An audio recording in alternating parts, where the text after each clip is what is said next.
छत्रपती संभाजीनगरमध्ये जालना छत्रपती संभाजीनगर विधान परिषदेचा निकाल लागलेला आहे। विजयी उमेदवार सुहास शिरसाट यांच्या निकालानंतर भव्य अशी रॅलीसुद्धा निघाली आहे। आपण बघतोय कार्यकर्त्यांचा हा जल्लोष आहे, धिंगाणा आहे आणि उमेदवार विजय झाल्यानंतर जी रॅली आहे त्यात सगळीकडे गुलाल आपल्याला बघायला मिळतोय।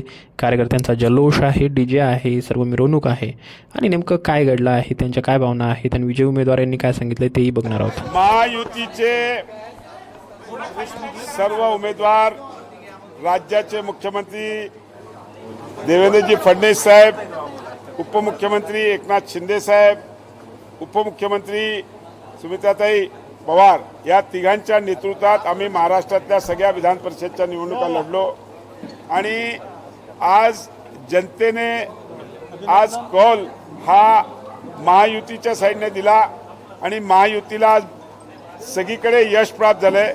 छत्रपती संभाजीनगरमध्ये पण 455 मतं, मी पहिल्या दिवसापासून 450+ मतं आम्ही घेऊ हे म्हणत होतो आणि आम्ही विरोधी पक्षाला पण विनंती केली होती की आपलं कॅल्क्युलेशन जर आपण काढलं तर तुम्ही निवडणूक जर आम्हाला पाठिंबा दिला तर बिनविरोध निवडणूक होईल, जसे 6 ठिकाणी झाली त्याच पद्धतीची।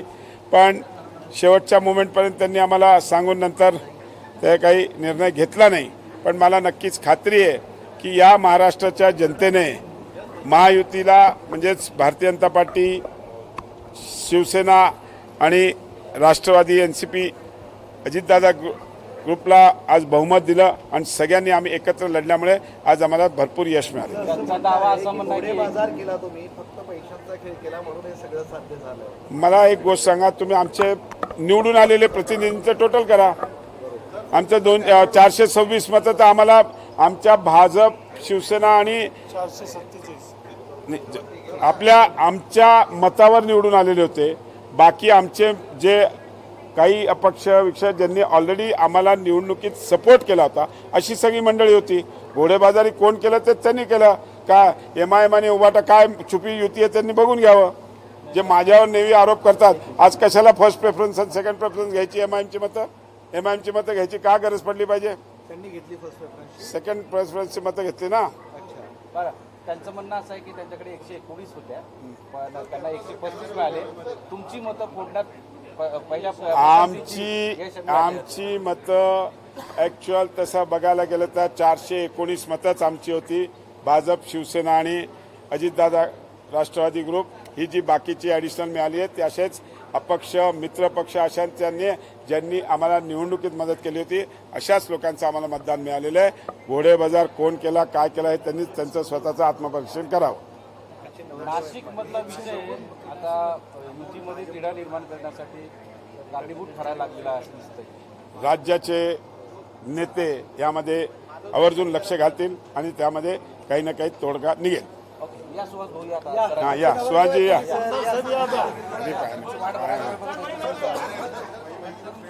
तुमची कमी म्हणला फायदा घेऊ लागले।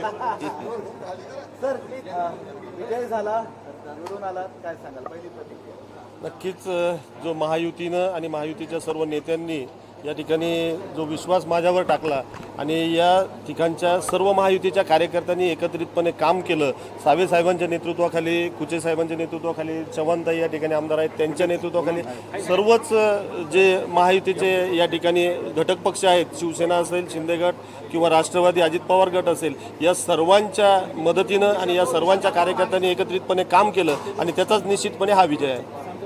विजयाचा मार्ग तर तसा सुकर दिसत होता, मात्र मतांचा दावा जास्त करत होता, तुलनेने कमी मिळाला। तुम्ही 500+ म्हणत होते, 500+, 400+। या ठिकाणी 419च मतं महायुतीची होती आणि त्यामध्ये जास्तीची वाढली। आता अंदाज थोडाफार मागे पुढे होऊ शकतो, अंदाज येतो, निश्चितच जास्तीची मतं आम्हाला निश्चितपणे मिळाली। आमच्याकडे 419च त्यांचे सगळे मंत्री, सगळे आमदार, खासदार, सगळे यंत्रणा कामात लागली। ज्या दारापर्यंत जे जाणार नव्हते मतदाराच्या त्या दारापर्यंत त्यांना जावं लागलं, त्यांना मतदान मागावं लागलं, त्यांना बिनविरोध निवडणूक करायची होती। आम्हाला फक्त बिनविरोध ही निवडणूक होऊन द्यायची नव्हती। आम्ही आमच्या पूर्ण नीतिमत्तेनं, ताकदीनं लढलो आणि आम्हाला जे मतदान व्हायचं होतं आमच्या महाविकास आघाडीचं ते मतदान पडलं। किती मतदान तुम्हाला मिळालं? आम्हाला 134 मतदान मिळालं आणि त्यांना 452 केलं। या सगळ्या निवडणुकीनंतर पहिल्यांदा म्हणाले उमेदवारी मिळाली हेच आता हो, मला शिवसेना प्रमुख बाळासाहेब ठाकरे यांच्या आशीर्वादाने उमेदवारी मिळाली आणि पहिली वेळेस मी तर 5च महिने झाले होते मी नगरसेवक होऊन सनी आणि मला एवढी मोठी उमेदवारी मिळाली आणि पक्षाचा आदेश असल्यामुळे ती निवडणूक लढलो मी. फक्त भारतीय जनता पक्षाची निवडणूक आम्हाला बिनविरोध होऊन द्यायची नव्हती. आम्ही पूर्ण ताकदीने ही निवडणूक लढलो. घोडे बाजार चालला मी उमेदवार होतो म्हणूनच घोडे बाजार चालला. मतदाराला काही का होईना त्यांच्या दारापर्यंत यांना मत मागण्यासाठी जावं लागलं, याचा आम्हाला आनंद आहे. आमच्याकडं दोन्ही जिल्ह्यामध्ये महाविकास आघाडीचे आमच्याकडे 119 मतदान होतं. आम्ही 134 मतदान घेतलेलं आहे आणि आम्ही त्यांच्यापेक्षा त्यांनी जे ठरवलं होतं 500 मतदानाचं गणित आम्ही ते त्यांचं धुळीस मिळवलं आणि आमच्या उमेदवाराला आज 134 मतदान घेतलं. आम्ही यात आनंद व्यक्त करतो आणि विजयी झाला असं आम्ही आमच्या उमेदवाराला आनंद व्यक्त करणार आहोत. धन्यवाद.